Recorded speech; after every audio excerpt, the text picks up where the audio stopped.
भी शामिल हो चुकी थी जो इरा के दिल को खामोशी से जख्मी करती रहती थी।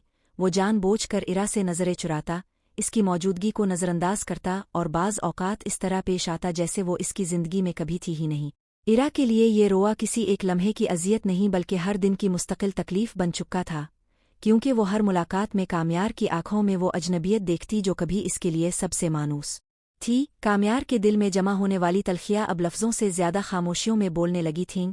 वो चुप रहता तो भी इसकी खामोशी चीखती थी और बोलता तो इसके जुमले तीर बनकर इरा के दिल में उतरते थे। इरा कई बार खुद को समझाने की कोशिश करती कि शायद ये सब वक्ती है, शायद कामयार किसी अंदरूनी जंग से गुजर रहा है, मगर जब वो बार बार इसके गुस्से का निशाना बुनती तो इसके सब्र की दीवार में भी दरारें पड़ने लगतीं। कामयार के लिए इरा की आंखों में नमी अब कोई मानी नहीं रखती थी।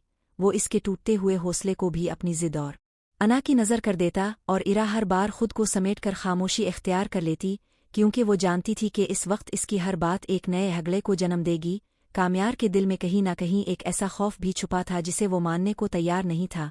वो खौफ कि अगर वो नर्म पल गया तो कहीं दोबारा वही पुरानी मोहब्बत इसे कमज़ोर ना बना दे। इसी खौफ ने इसे मज़ीद सख्त बना दिया था और इरा इस सख्ती की सबसे बड़ी कीमत अदा कर रही थी। वो रिश्ते जो कभी एतमाद और मोहब्बत की बुनियाद पर खड़े थे, अब गलत फहमियों और अना के मलबे तले दब चुके थे।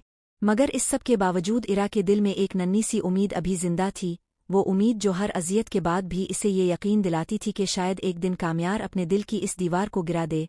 शायद वो समझ सके कि गुस्से और दूरी के पीछे छपी ये मोहब्बत अभी पूरी तरह मरी नहीं, मगर फी अलहाल ये उम्मीद भी कमज़ोर सांसों के साथ जिंदा थी। और कामयार की बेरुखी, इसका गुस्सा और इसकी मुसलसल दूरी उन दोनों के दरमियान इस खला को मज़ीद वसी करती जा रही थी जिसे अब लफ्ज़ों से नहीं बल्कि सिर्फ सच्चाई और एहसास से ही पुर किया जा सकता था।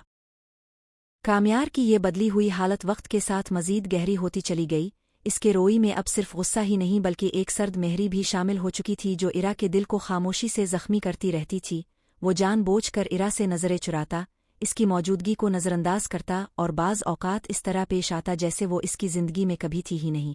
इरा के लिए ये रोआ किसी एक लम्हे की अजियत नहीं बल्कि हर दिन की मुस्तकिल तकलीफ बन चुका था, क्योंकि वो हर मुलाकात में कामयार की आंखों में वो अजनबियत देखती जो कभी इसके लिए सबसे मानूस थी। कामयार के दिल में जमा होने वाली तलखियाँ अब लफ्ज़ों से ज़्यादा खामोशियों में बोलने लगी थीं। वो चुप रहता तो भी इसकी खामोशी चीखती थी और बोलता तो इसके जुमले तीर बनकर इरा के दिल में उतरते थे।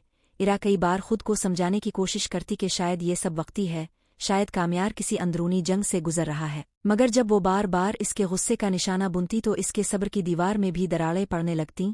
कामयार के लिए इरा की आंखों में नमी अब कोई मानी नहीं रखती थी। वो इसके टूटते हुए हौसले को भी अपनी जिद और अना की नज़र कर देता और इरा हर बार खुद को समेटकर खामोशी इख्तियार कर लेती, क्योंकि वो जानती थी कि इस वक्त इसकी हर बात एक नए हगले को जन्म देगी। कामयार के दिल में कहीं ना कहीं एक ऐसा खौफ भी छुपा था जिसे वो मानने को तैयार नहीं था। वो खौफ कि अगर वो नर्म पल गया तो कहीं दोबारा वही पुरानी मोहब्बत इसे कमज़ोर ना बना दे। इसी खौफ ने इसे मज़ीद सख्त बना दिया था और इरा इस सख्ती की सबसे बड़ी कीमत अदा कर रही थी। वो रिश्ते जो कभी एतमाद और मोहब्बत की बुनियाद पर खड़े थे, अब गलत फहमियों और अना के मलबे तले दब चुके थे। मगर इस सब के बावजूद इरा के दिल में एक नन्ही सी उम्मीद अभी जिंदा थी।